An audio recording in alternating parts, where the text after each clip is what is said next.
You were the woman who failed. The words echoed in Sarah's mind as she stood at her desk, the sneers and whispers of her colleagues cutting through the air like daggers. Just days after her painful divorce from an abusive husband, she found herself subjected to mockery at work. "Another phone call from your ex?" they'd say, laughing as if it were some kind of joke. No one cared that she was fighting for her children's future or trying to heal from years of suffering. Instead, they saw only weakness. But what about you, the listener? Have you ever been in Sarah's shoes, feeling the weight of judgment from those who should be your support? What would you do if you had to face this every day? Stay tuned, because Sarah's story doesn't end with her humiliation. There's more to come, and trust me, you'll want to hear it. Subscribe now for more stories of strength, resilience, and revenge. Share where you're watching from, and let's dive deep into how Sarah fought back. Don't miss the full journey. The best part is yet to come. Sarah stood by the desk, her hands shaking as she answered the phone, trying to keep her voice steady. The harsh, clipped words of her ex-husband echoed in her mind, mixed with the jeering voices of her colleagues in the background. "Sarah, your ex called again." Heather, the receptionist, called out across the room, her voice deliberately loud, echoing in the silence. It was a small office, but it felt like a vast expanse of isolation for Sarah. The laughter that followed Heather's announcement made Sarah's skin crawl. Her cheeks burned with the weight of the humiliation, but she forced herself to stay composed. "You were the woman who failed," Sarah heard in her head again. The words felt like they were etched into her soul, a bitter reminder of the past month's events.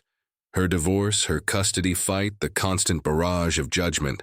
But it wasn't just her ex-husband's cruelty that stung.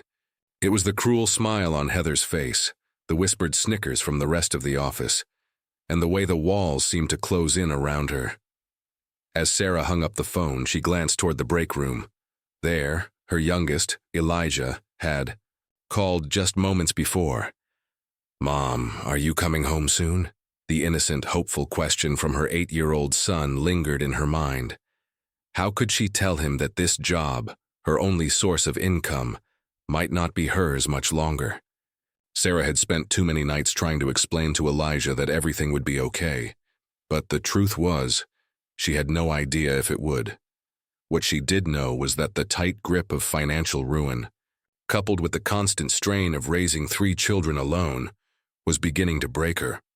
Elijah's voice was always a source of comfort, but today his words felt like a reminder of the pressure mounting on her shoulders. The silence in the office after Heather's announcement made it worse. Sarah could almost feel the pitying looks, even without turning around to face them. Janet from accounting had started looking at her with a mixture of pity and something darker, something colder. Marcus from IT, who had once been a friendly face, now patted her shoulder like she was fragile, like she might crumble at any moment. And then there was her boss, Mr. Henderson, whose once supportive tone had become clipped and cautious. Sarah's thoughts were her only defense against the weight of their stares, but it was becoming harder to ignore the truth. She was losing the battle. She pushed her chair back and stood, the creak of the wood beneath her a small distraction. She looked out the window, the sky cloudy, much like the uncertainty of her future. Every corner of the office felt like a reminder of her failure. The glass walls reflected her tired eyes, the furrow in her brow, the lines of exhaustion etched into her face. "Sarah, are you all right?" The question came from Janet, her voice almost too soft, too sympathetic. Sarah turned slowly, forcing a smile that didn't reach her eyes. "I'm fine," Sarah replied, her voice tight, not even convincing herself. Janet nodded, her lips pressing together in that way people did when they didn't believe you but didn't want to press further. Sarah couldn't help but notice the bitter laugh that bubbled up from deep within. She wanted to scream, to tell Janet and everyone else exactly what they had no right to ask. They didn't understand, couldn't understand. They were strangers who saw only a woman struggling, not the years of pain she'd survived, not the weight of the shame her ex-husband had dumped on her, not the constant fear of not being enough for her children. As she sat back down, she could feel the eyes of her colleagues on her, but she forced herself to focus. She had to stay strong. For Elijah. For Jade, her teenage daughter who had been acting out ever since the divorce. For little Nia, her quiet 6-year-old, who often asked why Daddy never came home anymore. She couldn't let them see her break. But then Heather's voice cut through, her thoughts again sharp and intentional. You know I don't get it. Why would you leave him? He was the father of your kids, right? The question wasn't just a question. It was an accusation. Sarah's hands balled into fists under the desk, and for a split second, the room seemed to grow smaller, as though the walls were closing in on her. She could feel the sting of every insult she had ever endured, the ones she never spoke about, the ones she buried deep, the ones she was too proud to show. But now, with Heather's cruel words hanging in the air, it was too much. You don't know anything about it, Sarah said, her voice low and tight. She didn't look up. She couldn't look at Heather, couldn't meet the gaze of the others, who were now gathering around the break room doorway. Hey, Heather, have you ever thought about just minding your own business? Marcus's voice interrupted. But it wasn't a rescue. It wasn't even an apology. It was a warning, a thinly veiled threat. But it didn't change the fact that the damage had already been done. Heather's smirk widened. But before she could respond, Sarah stood up, knocking over the coffee cup she'd left on her desk. The liquid splashed across the papers, the sharp smell of burnt coffee filling the air. She knelt quickly, scrambling to clean up the mess, her hands shaking uncontrollably. Let me help you with that. Heather's voice was loud enough for everyone to hear. It wasn't genuine, it was mockingly sweet. You know, if you ever need to talk about anything, I'm here.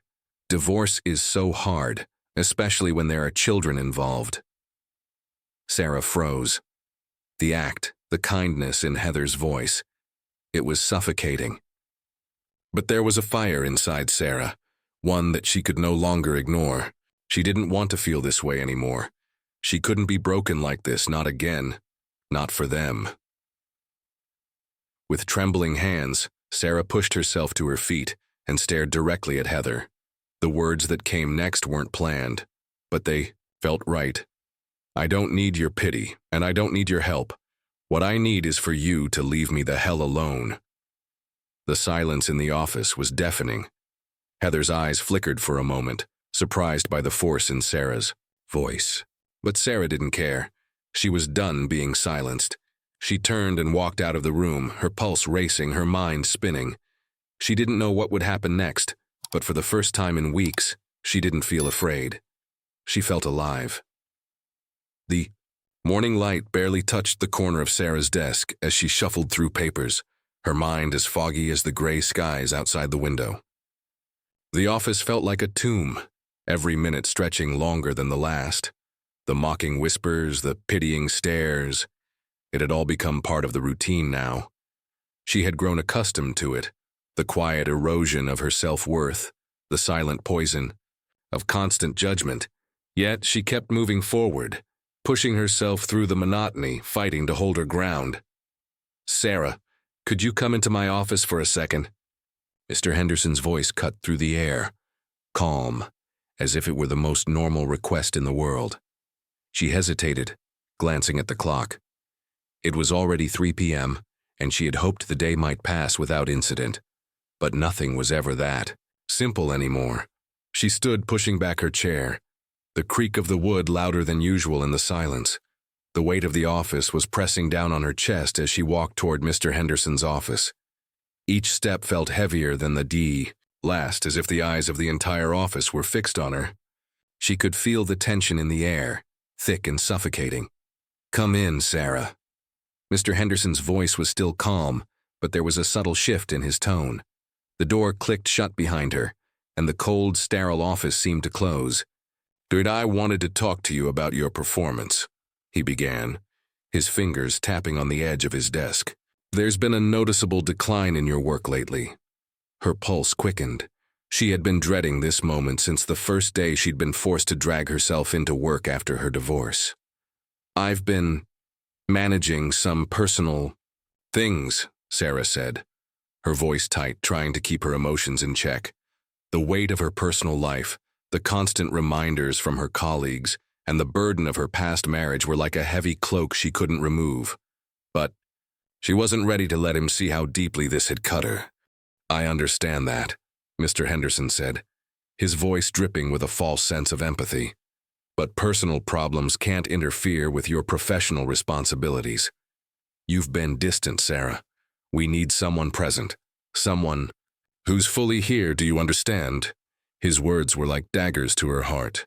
She wanted to scream, to demand he understand the pain she was carrying, the exhaustion from raising 3 children alone, the humiliation of being abandoned by the man she had once loved. But all she could do was nod, her throat tight with the unshed tears she refused to let spill. "I'll try harder," she said, her voice barely above a whisper. Mr. Henderson nodded, not even glancing at her as he scribbled something down on his notepad. The dismissal was clear. There was nothing else to say. Sarah turned to leave, her heart heavy with the bitter sting of failure. But as she reached the door, he called out to her one more time. "Just remember, Sarah," he said, his voice colder now. "We need someone who can handle their personal life and their work life. The company can't afford to carry anyone." She froze for a moment, the words sinking into her like sharp needles. She didn't respond. She couldn't. The door shut behind her with a final thud, and the sound echoed in the empty hallway. She didn't know how she managed to walk back to her desk, her legs numb, her mind racing with all the things she should have said but never did. The rest of the day dragged on. Janet, the quiet accountant, sent her pitying glances whenever she passed by. Sarah could feel the weight of those glances, even if they were brief. Janet didn't mean to make her feel small, but it didn't change the effect. Sarah felt invisible, like she was drowning in a sea of silent whispers, each glance, each word. A stone added to the weight on her chest. At 5 p.m., she packed her things slowly, her fingers trembling as she folded her papers into her bag. She wanted to get home, hear her children's voices and feel the warmth of their love, something genuine, not the cold emptiness of the office. Elijah's voice echoed in her mind again, asking if she was coming home soon.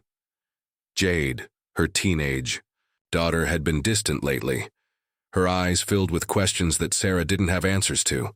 And little Nia, sweet Nia, was too young to understand why Daddy wasn't coming home, why Mommy was always tired. Sarah had tried to explain to them, but the truth was she didn't have the words.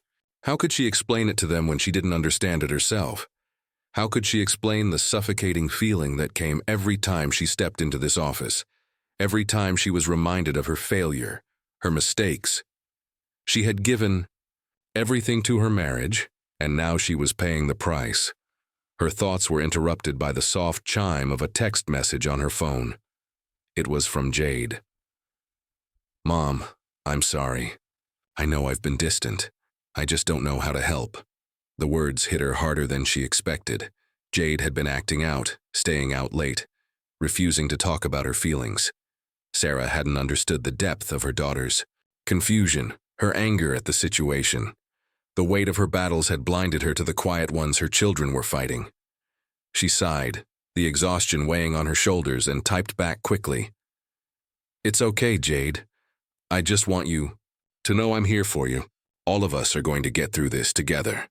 She pressed send and stood up, grabbing her bag and heading for the door.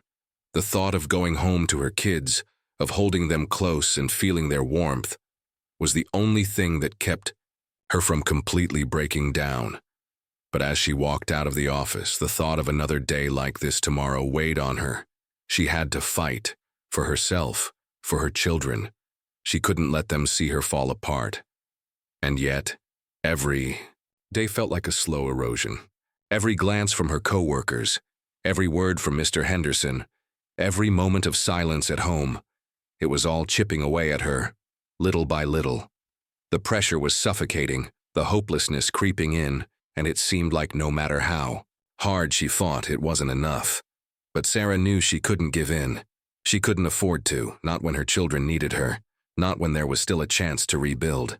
She would keep fighting, even if it felt like the weight of the world was pressing down on her. Even if the world seemed determined to break her, she would not let it win. She couldn't. As she stepped out into the cool evening air, the weight of the day lifting just slightly, she knew one thing for certain. Tomorrow would be another battle, but she was ready. The soft hum of the subway was the only sound Sarah could hear as she sat on the bench, her tired eyes scanning the faint reflection in the window. The world outside rushed by in flashes of gray, a blur of people and cars that seemed just as lost as she felt. It had been weeks since she had received the news that her job was on the line, but the stress had already taken root, its fingers tightening around her chest every time she closed her eyes. Her fingers absently traced the worn leather of her bag, a small comfort she could hold on to in a city that never stopped moving. The train jerked to a halt, and Sarah's thoughts were interrupted by the sudden chime of her phone. She pulled it out, expecting another bill reminder or a reminder from her son, Elijah. Instead, it was a name she hadn't seen in years: Naomi Jackson. The name hit her like a punch to the gut. Naomi had been the one bright spot in Sarah's life during her darkest moments. Years ago, back when Sarah had been volunteering at a shelter for women fleeing abusive relationships, Naomi had been one of the first women she helped. Naomi had been broken, lost, her spirit crushed by a violent marriage that had almost destroyed her.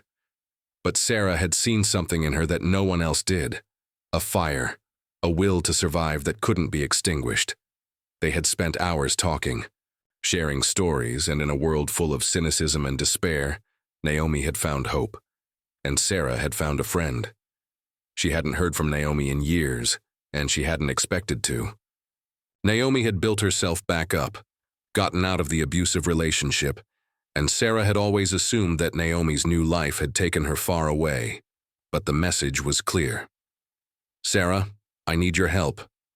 Can we meet? I've been following your story. I think I can offer you something that could change everything." The words were a lifeline, pulling her from the sinking weight of her thoughts. She didn't even think twice before replying. "Where? When?" The coffee shop was small, tucked between two high-rise buildings on a crowded street. It had the kind of warmth Sarah craved: dim lighting, the comforting scent of freshly brewed coffee, and the buzz of quiet conversations. Sarah arrived early, her heart pounding with anticipation. She had no idea what Naomi could offer her, but the idea of hearing from someone who had been through hell and made it out on the other side was a balm to her weary soul. When Naomi walked in, Sarah's breath caught in her throat. She looked the same: strong, resilient, the kind of woman who could conquer anything. Naomi's hair was shorter now, styled in a neat bob that framed her face perfectly, but her eyes still held the same intensity that Sarah had always admired. The years hadn't dulled Naomi's spark. If anything, they had made her brighter, more powerful. Naomi spotted Sarah immediately, her face breaking into a wide, warm smile. She walked over quickly, her steps confident, her presence commanding. "Sarah," Naomi said, her voice low and reassuring. "It's been too long." Sarah stood to hug her, and for a moment she allowed herself to sink into the comfort of Naomi's embrace, something she hadn't realized she had been missing. The hug wasn't just an act of kindness. It was a reminder of who Sarah used to be before all the fear and shame started taking over. They sat down, and Naomi ordered coffee for both of them without asking, as though she had never left Sarah's life. It felt natural, like no time had passed at all. But as they settled into their seats, Naomi's expression grew more serious. "I've been following you," Naomi began, her voice steady, yet filled with a deep understanding. "I know what you've been going through. You're not alone." "Sarah, I've been there." She leaned in slightly, her gaze never leaving Sarah's. "And I want to help you find your way back." Sarah felt a tightness in her throat. She had never talked about her struggles with anyone, especially not her job, not the ridicule, the constant pressure to smile while the world around her crumbled. She hadn't even been able to talk to her kids properly, not without feeling like a failure. But Naomi's words unlocked something inside her, something she had buried deep within. What? What can you do? Sarah asked, her voice barely above a whisper. Naomi smiled, a knowing smile that said everything without needing to be said aloud. I've started a non-profit, Sarah. It's for women like us, women who've been broken by their circumstances, but who still have a spark, a fire inside them that needs to be ignited again. I want to create a safe space for women to rebuild their lives, to reclaim their power. And I want you to be a part of it. You've got a voice, Sarah. You always... The weight of Naomi's words hit Sarah hard. A voice. She hadn't felt like she had one in so long. She had let the world define her, let pity and judgment shape her reality. But here, in this small coffee shop with Naomi, Sarah felt a glimmer of hope, something she hadn't felt in a long time. The thought of being part of something bigger, of helping women who had been through the same hell, was exactly what she needed. I don't know if I can, Sarah started, but Naomi stopped her with a firm shake of her head. You can, Naomi said softly, but with conviction. I've seen it in you. You're strong, Sarah. You just need to believe it again. There was silence between them, but it wasn't uncomfortable. It was the kind of silence that filled the room with understanding, with shared pain and shared strength. Sarah swallowed hard, her eyes welling up as she thought of her children, Elijah, Jade, Naya, and the future she wanted to build for them. I'm scared, Sarah admitted, her voice thick with emotion. I don't know where to start. It feels like everything's falling apart. Naomi reached across the table, placing her hand over Sarah's. It's okay to be scared. But you're not falling apart. You're just getting started. And I'm here to help you. You're not alone anymore. In that moment, Sarah knew that this was the turning point. She had been lost, but now she had a direction. Naomi's words were the spark she needed. And as they sat there, the weight of the world on Sarah's shoulders began to lift, replaced by a sense of purpose she hadn't felt in years. Sarah sat at the kitchen table, the soft glow of the evening sun spilling. Through the half-open window, the children were in the living room, playing their usual games, the noise of their laughter cutting through the otherwise quiet apartment. But Sarah's mind was elsewhere. Her eyes were locked on the piece of paper in front of her, the start of what Naomi had called the Phoenix Plan, a plan to rebuild, to rise from the ashes of everything that had fallen apart. It wasn't just a plan for her, it was a plan for all of them. Her children needed to see that there was a way forward, a way out of the suffocating cycle of defeat and doubt. She took a deep breath, her hand hovering over the notebook. The edges were curled, worn from years of use, but it had become her sanctuary. Inside its pages, she had written down goals, dreams, fears, all the things she had buried deep within herself. Tonight, the pages would hold something else, the beginning of her future. The first line on the paper read, "Start small, build a foundation." Naomi had been clear about this.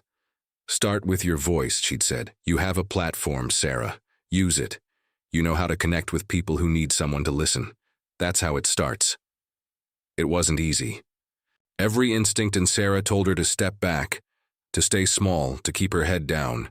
But she had already been small for too long, hadn't she? The time for that was over. Now was the time to step up, to be seen. She closed the notebook and looked around the apartment. The worn furniture, the empty walls. It felt so far from what she had once dreamed of. But she couldn't afford to dream anymore. She needed to act. This wasn't about surviving anymore. It was about thriving. For herself. For her children, the same. Next day, Sarah found herself standing outside a local coffee shop, her heart pounding in her chest. It wasn't the first time she had been here. She had come countless times before, trying to escape the pressures of work, of home, of everything. But today, it felt different. Today, she was on a mission. She pulled her phone from her bag, checking her messages again. Naomi had given her the contact of a woman she had worked with in the past, a social media strategist named Rachel, who had helped several other women like Sarah rebuild their brands and stories. Rachel had agreed to meet, and now Sarah was about to step into a new world. As she walked into the shop, the bell above the door chimed, and Rachel waved from a corner booth. She was exactly as Naomi had described her, dressed casually, but there was an unmistakable confidence about her. Rachel had built her brand from the ground up, and now she was helping others do the same.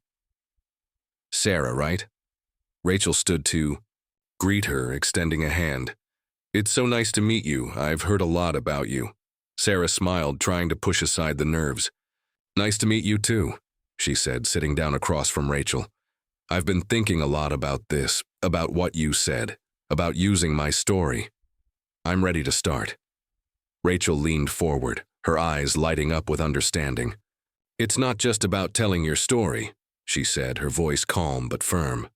It's about using your pain to empower others. You have a voice that can reach people, Sarah. You've lived through something that many others are going through right now. Don't just share your pain. Show them how you're rising above it. That's where the power is. Sarah nodded, feeling the weight of Rachel's words sink in. She had never really thought of it that way, had never considered her struggle as something that could empower others. But Rachel was right. She had to stop seeing herself as a victim. She had to start seeing herself as a survivor, someone with the strength to stand up and fight, not just for herself, but for every woman who had ever been told she wasn't enough. They spent the next hour brainstorming.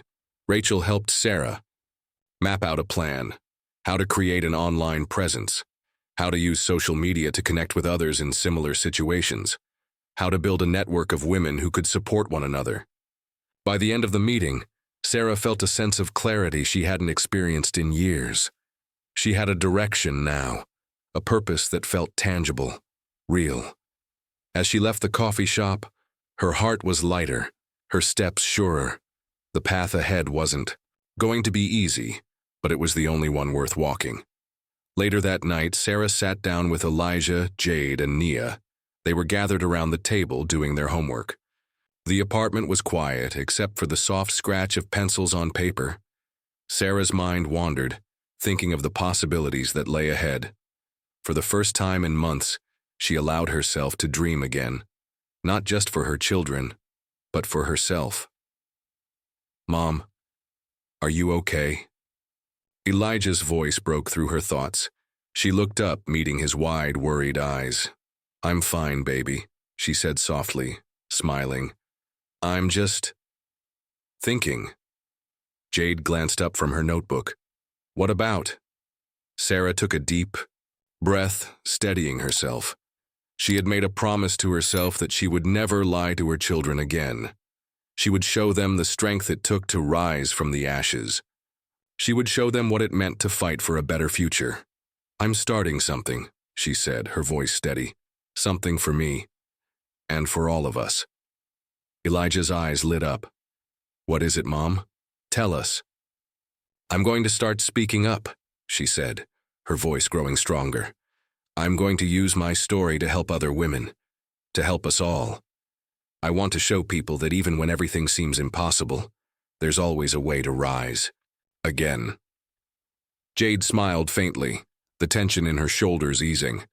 That sounds awesome, Mom. I think you're going to do great. For the first time in what felt like forever, Sarah believed it. She was going to do this. She was going to use her voice, her experiences, to change not just her life but the lives of other women who felt as lost as she had. The Phoenix Plan was no longer just a set of goals on paper. It was real. And it was happening. Sarah stared at the glowing screen in front of her. Her fingers hovered over the keyboard, the cursor blinking back at her like a silent challenge. The time had come. She had made a promise to herself, to her children, and to the women who would eventually hear her voice. It was time to go public. Her first post was simple. One picture, one sentence, just a small crack in the armor she had built for so long. I'm Sarah. I'm a mother, a survivor, and I'm here to help other women who feel like they've lost everything. She hit send. The response was immediate, like a wave crashing against her carefully constructed walls. Her phone vibrated incessantly, Comments, messages, shares. At first, the excitement was overwhelming. She hadn't expected so many people to reach out so quickly.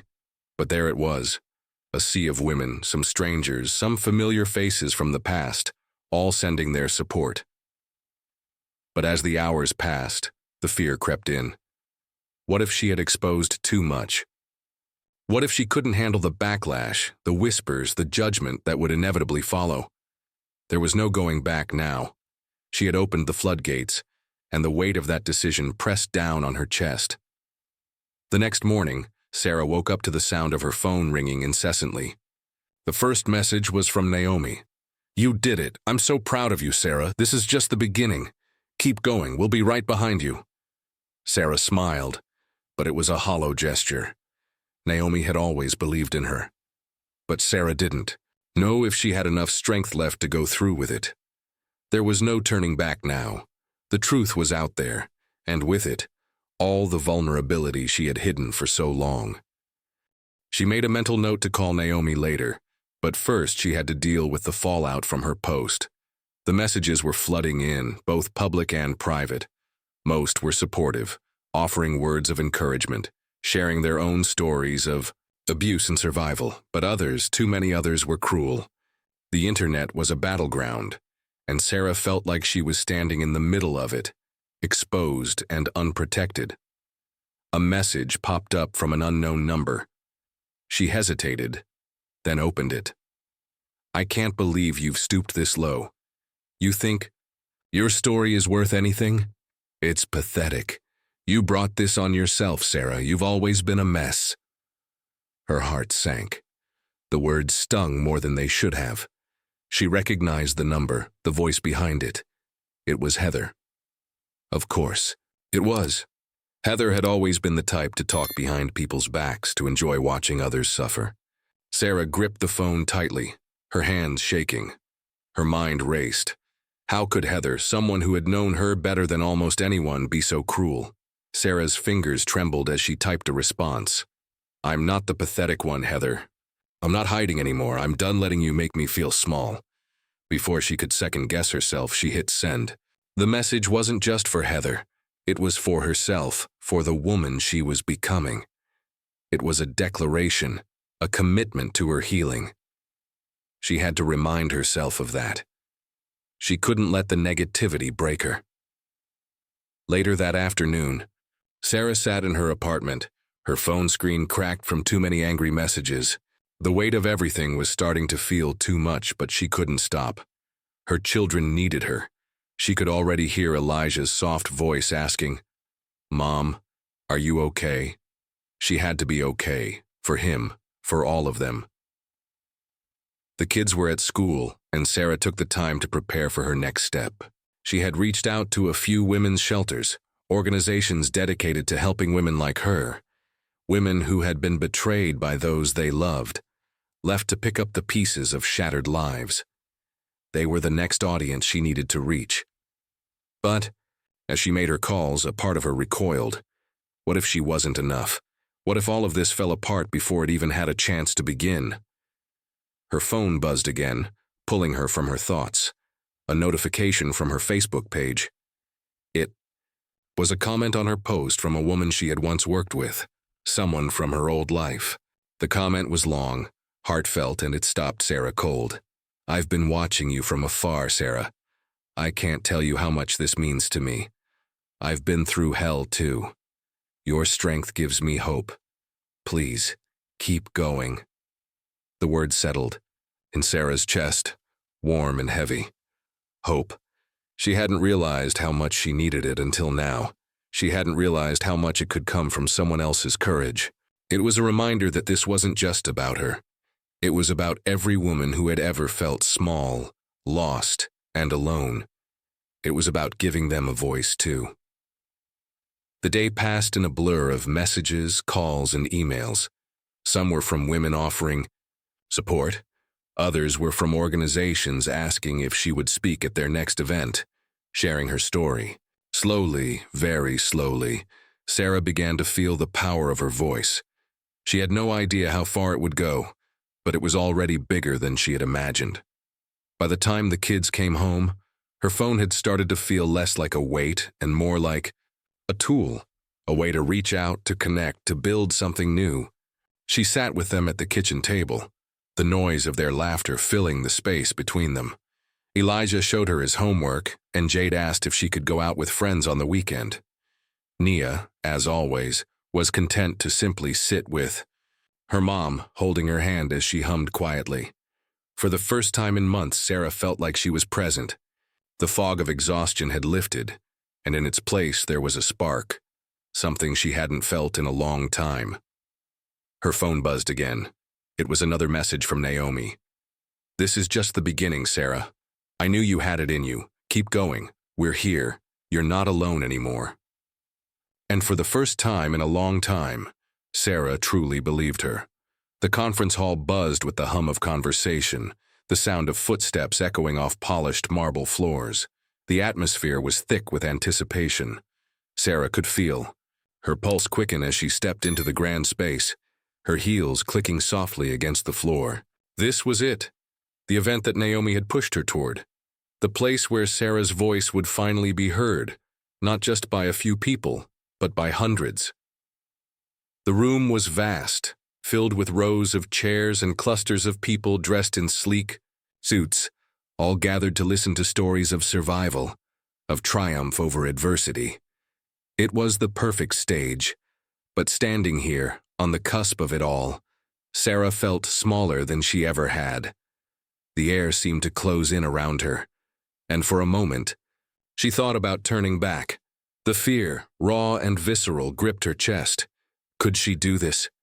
Could she stand up and share her truth in front of all these people? People who didn't know her, who would judge her before they ever heard her story? Her hands were slick with sweat as she adjusted her blazer. She could feel the weight of her phone in her pocket, a small reminder of the flood of messages and support she had received in the past few weeks. But today, none of that mattered. The only thing that mattered was the moment she would step onto that stage and speak. No turning back. Naomi found her before she could disappear into the crowd, her presence like a beacon. Naomi was dressed in a tailored black suit, her short hair perfectly styled, exuding the confidence Sarah longed for. Naomi smiled, her eyes lighting up when she saw Sarah. "You're ready for this," Naomi said, her voice steady, like she'd known this day would come. Sarah wanted to believe it. "I don't know," Sarah replied, her voice quiet, almost swallowed by the noise around them. "I'm not sure I'm strong enough to do this." Naomi placed a hand on her shoulder, her grip firm. "You're stronger than you think. You've already come so far, this is just the next step." With a deep breath, Sarah nodded. She couldn't back out now. She had already come too far. The moment Sarah walked onto the stage, a wave of heat rushed over her. The lights were blinding, and for a second she could barely make out the faces in the audience. But then she saw them, familiar faces in the crowd. The faces of women who had reached out to her, who had shared their own stories of hardship and resilience. They were here. They had come to listen.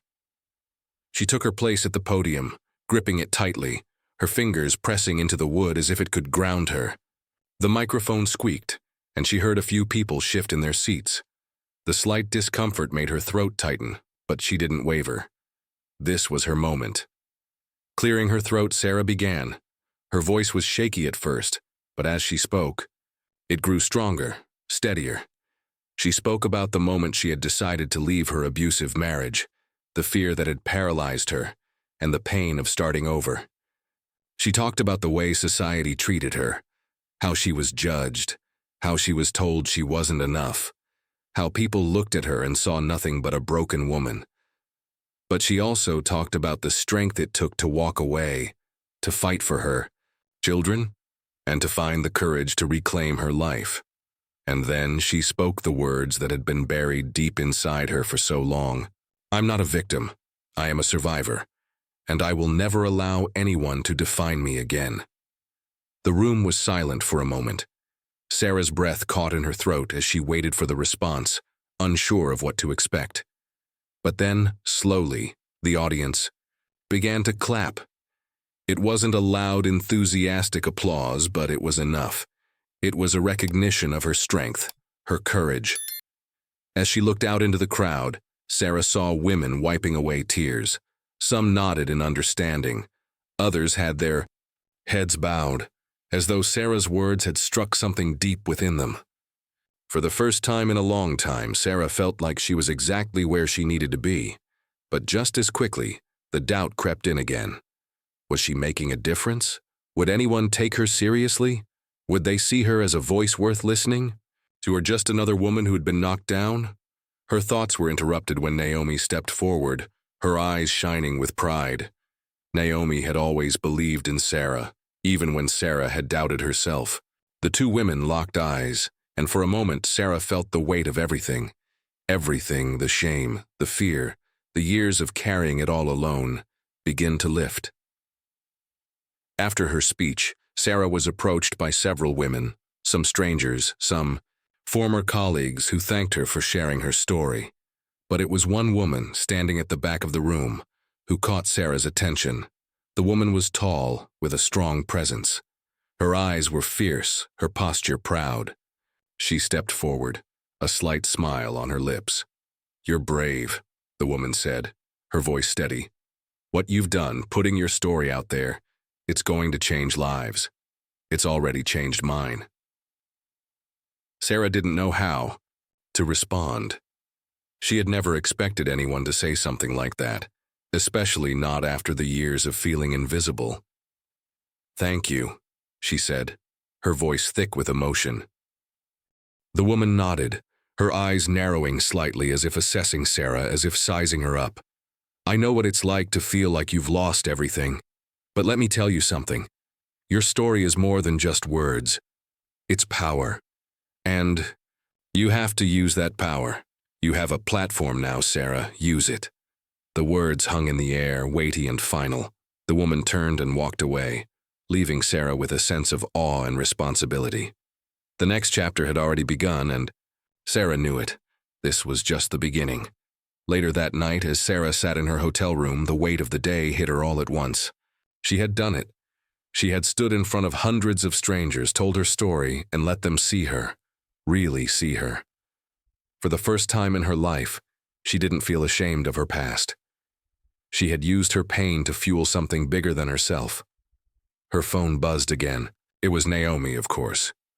"You did it. I'm so proud of you, Sarah. You just changed the world, one woman at a time." Sarah smiled, wiping a tear from her cheek. She was done hiding. The woman she had been was gone. The woman she was becoming, strong, powerful, unapologetic, was here, and nothing would ever make her back down again. The fluorescent lights buzzed above Sarah as she stood outside the entrance to her old office building. The doors, once so familiar, now loomed like a barricade, reminding her of everything she had been forced to leave behind. The stone-faced security guard barely glanced at her as she walked past, but she could feel his eyes following her, just as they had all those months ago when she was nothing more than a shadow in the workplace. Her fingers tightened around her purse strap, the leather worn and smooth from years of use. She hadn't thought much about this day until Naomi had called her last night, insisting that Sarah go back to the office, that she face the people who had ridiculed her, who had dismissed her when she needed support the most. It wasn't just about confronting them, though. It was about reclaiming something she had lost, her confidence, her sense of self. After everything she had been through, after everything she had fought to overcome, she couldn't let the past dictate her future. She stood there for a moment, the cool air biting her skin as memories flooded back. Conversations she never wanted to relive, moments of deep humiliation and the crushing weight of isolation. But today, she wasn't the same woman who had left. She was someone else now, someone stronger, someone who had found her voice. Taking a deep breath, Sarah pushed the door open. The hum of the office greeted her like a wave, constant, indifferent, unbothered by her presence. She walked through the familiar hallways, the gray walls echoing with the faint chatter of employees, the clink of coffee mugs, the low drone of office meetings. Everything felt distant, like she was walking through a dream, and yet she couldn't shake the feeling that the ghosts of her past were following her, whispering from every corner. She passed her old desk, now empty, the chair unoccupied, the surface stripped of all her personal belongings. The weight in her chest tightened. She had spent so much time here, so much energy. It wasn't just an office. It was a place where she had once believed she belonged. Now it felt like a tomb. Sarah? She turned at the sound of her name. Janet, her old colleague from accounting, stood a few feet away, her expression uncertain, almost apologetic. Sarah's stomach churned. Janet had always been kind, or at least appeared kind, but Sarah knew better now. She had seen enough of these so-called good intentions to recognize them for what they were, patronizing, shallow gestures to cover up the uncomfortable truth. "Hey," Sarah said, her voice tight. She didn't have time for small talk. Not today. You're back?" Janet asked, clearly surprised. She glanced around as though expecting someone to jump out and tell her it was all a joke. "I didn't think you were coming back." Sarah didn't respond immediately. Her gaze flickered across the office, searching for something, anything that felt familiar. But it was just the same old. The hum of the printer, the rhythmic typing of keyboards. The uncomfortable silence between her and Janet stretched, leaving Sarah to stew in the weight of the words that weren't being said. "I'm not here to stay," Sarah finally said, her voice flat. "I just came to get my things." Janet nodded, her face flushed with something between guilt and discomfort. I wanted to say that I'm sorry, Sarah, for everything, the way we treated you. I didn't know what you were going through." Sarah raised an eyebrow, her lips curling into a tight smile. The apology wasn't enough, it never would be. "Don't worry about it, Janet. You did what you thought was right. It's not your fault." Her words felt hollow, but she said them anyway. The truth was, she didn't need Janet's apology anymore. She didn't need anyone's pity. Janet looked down, her expression shifting slightly, but she didn't press further. The awkwardness hung in the air, thick and uncomfortable, and Sarah knew it was time to move on. She didn't owe them any more explanations, any more of her time. "I'm going to go get my things," Sarah said. She didn't wait for a response before walking toward the office where her old desk had been. The office felt colder now, emptier. As she entered, she could almost feel the weight of all the eyes that had watched her, judged her. The memories crept in uninvited. The cold shoulder from her boss, Mr. Henderson. The whispers at the coffee machine.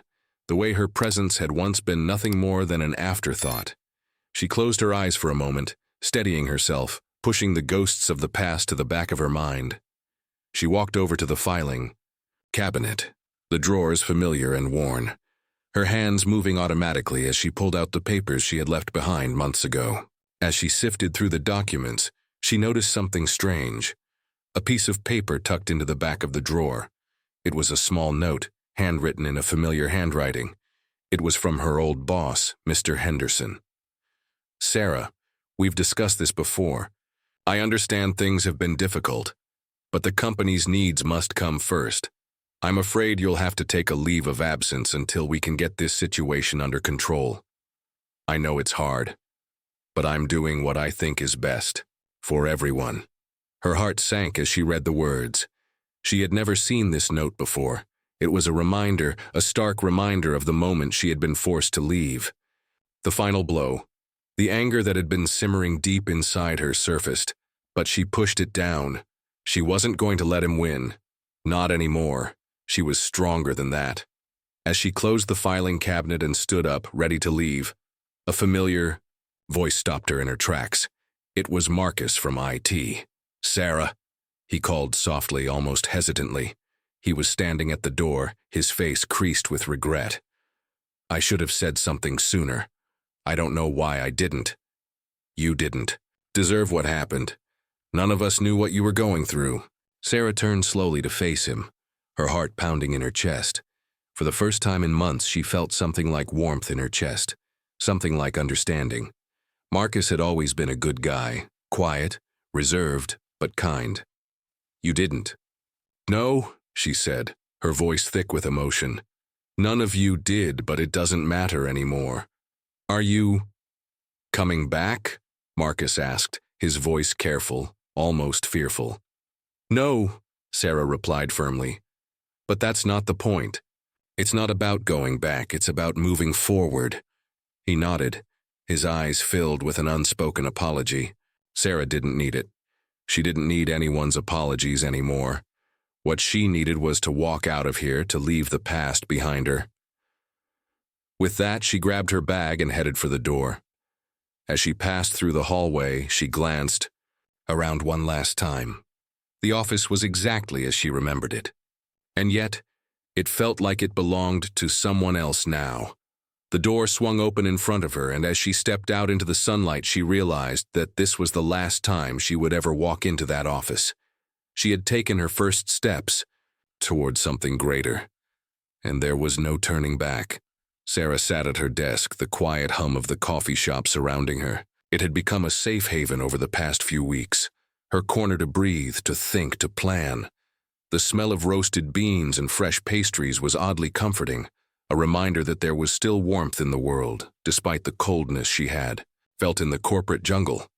Her laptop screen glowed back at her, the cursor blinking insistently on the page she had been staring at for the past half hour. The words weren't coming. She knew what she wanted to say, but the weight of the words made it difficult to put them down. Every letter felt like a declaration, an irrevocable step forward. She wasn't just writing for herself anymore. She was writing for every woman who had ever been made to feel small, for every mother who had fought to protect her children, for every woman who had been silenced, for every person who had ever been told they weren't enough. Her fingers hovered above the keys. This was the turning point. She wasn't just telling her story anymore. She was starting a movement. The email was ready to send, but she hesitated, glancing around the coffee shop as if the walls might close in on her. She had gotten used to the isolation, had spent years hiding in plain sight. But now, the world was watching, and the pressure, to be perfect, to be enough, felt like it might suffocate her. Naomi's voice echoed in her mind, reminding her that perfection wasn't the point. The point was the message. The point was using her voice to change the world, one story at a time. Sarah took a deep breath and hit send. The moment was anticlimactic. Nothing happened, no confetti, no applause, just the silence of her surroundings.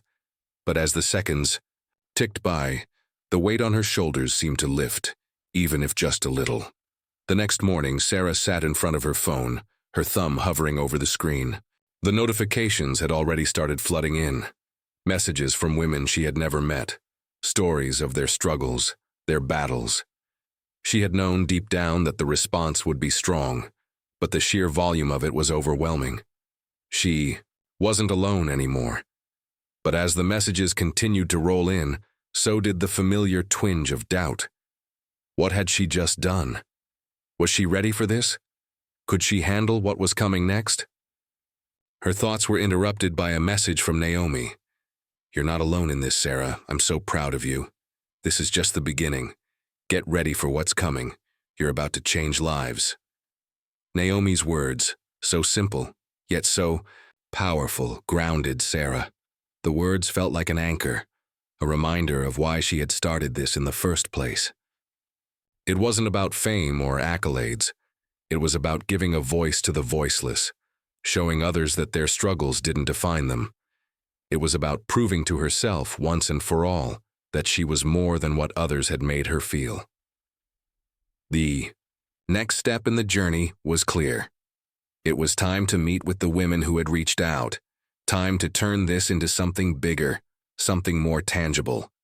It was time to build a community, a sisterhood of women who would stand together and fight for each other no matter the odds. The meeting was set. The small room at the local community center was nothing special. In fact, it was far from it. Stale air, flickering fluorescent, lights and old folding chairs arranged haphazardly around a long table. But to Sarah, it felt like the beginning of something monumental. As she walked into the room, she saw the faces of the women who had responded to her message. There was, so much fear in their eyes, fear of judgment, fear of failure, fear of stepping out of the shadows. But there was also something else, a flicker of hope, the kind of hope that could light a fire in the coldest of hearts. Sarah took her seat at the front, her heart pounding in her chest. The voices in her head were quiet, but she knew they would be back. They always were. You're not enough. You're going to fail. Who do you think you are? But Sarah wasn't going to listen to them anymore. She had come this far. There was no turning back now. Ladies, she began, her voice steady, though her hands were still trembling. I know what it feels like to be afraid, to feel like the world is closing in around you. But I'm here to tell you something. We are not weak. We are not failures. We are survivors, and it's time for us to stop hiding. She paused, letting the words sink in. The room was silent. She could feel the weight of their eyes on her, waiting for her to say something more. Something that would give them the courage to speak up too. I've been where you are, Sarah continued, her voice stronger now. I've been judged, belittled, and told I wasn't enough. But here I am. And I'm not going anywhere, and neither are you. One by one, the women began to speak. Their voices were hesitant at first, but soon they grew bolder. Each story was a testament to their strength, to their resilience, to the battles they had fought and won. Sarah could feel the power of their words, the power of shared experiences. In that room there was no judgment, no shame. There was only understanding. By the end of the meeting, Sarah knew that this was just the beginning. This wasn't just about her anymore. This was about all of them. It was about creating a community where women could rise together, support each other, and fight for their rights. She had found her voice, and now it was time to help others find theirs. Later that night, Sarah sat on the couch with Elijah, Jade, and Nia, their laughter filling the apartment. She had promised herself she would never let her children see her as weak again. She would fight for them, for their future, for the world they deserved. And for the first time in a long time, Sarah felt at peace. She was no longer running from her past. She was building her future. Her phone buzzed again. It was another message, this time from a woman she had never met before. Thank you for speaking out. Your words gave me the courage to leave my abuser. You saved my life. Tears stung Sarah's eyes as she read the message. This was why she had done it. This was why she had fought so hard to find her voice. She put the phone down and turned to her children. They were her reason, and they always would be. As Sarah's journey continues, it's clear that her strength, resilience, and willingness to speak out have sparked a powerful change, not just in her life, but in the lives of many others. We hope her story has resonated with you and inspired you to find your voice just as Sarah did. We'd love to hear your thoughts on this story, how it made you feel, what parts stood out to you, and if it sparked any reflections of your journey. Your feedback means the world to us. Thank you for joining us in this emotional journey. Stay tuned for more powerful stories, and remember, your voice matters. Until next time, take care, stay strong, and keep moving forward.